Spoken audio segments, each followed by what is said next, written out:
मुल्क भर की तरह सूबाई दारुल हुकूमत कोयटा में भी रमज़ानुल मुबारक शुरू होते ही समोसे, पकोड़े और जलेबी की फ़रोख्त बढ़ गई है और शहर के मुख्तलिफ मुकामात पर आर्जी स्टॉल्स, दुकानों और रेडियों पर समोसे, पकोड़े और जलेबी फ़रोख्त किए जाने लगे हैं, जहां ख़रीदारी के लिए लोगों की बड़ी तादाद कतारों में खड़ी नज़र आती है।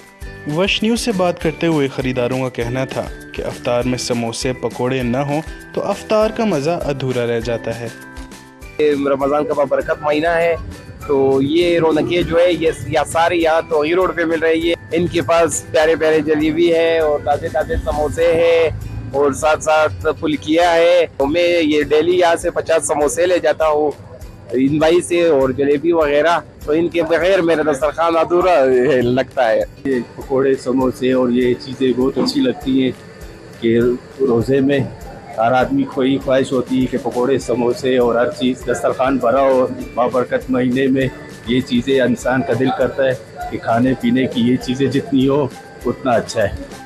कोयटा सूबे बलूचिस्तान का वो बड़ा शहर है जहां अमीर तबके के अलावा मुतवस्सित और गरीब तबका भी अपनी हैसियत के मुताबिक अफ्तार का एहतमाम करता है और अपने अहले खाना के लिए मुख्तलिफ अक़साम के पकोड़े, समोसे, फ्रूट चाट और दीगर अशिया ख़रीदता है। साथ ही साथ इस महीने में खाने पीने की अशिया फ़रोख्त करने वाले अफराद के कारोबार में बरकत के साथ साथ कई गुना मुनाफा भी हासिल होता है। तो वहीं डॉक्टरों के मुताबिक समोसे, पकोड़े, कचौरियाँ और जलेबियाँ सेहत के लिए नुकसानदेह हैं, जिनसे दिल के अमराज और कैंसर का ख़तरा भी हो सकता है। वश न्यूज़, कोयटा।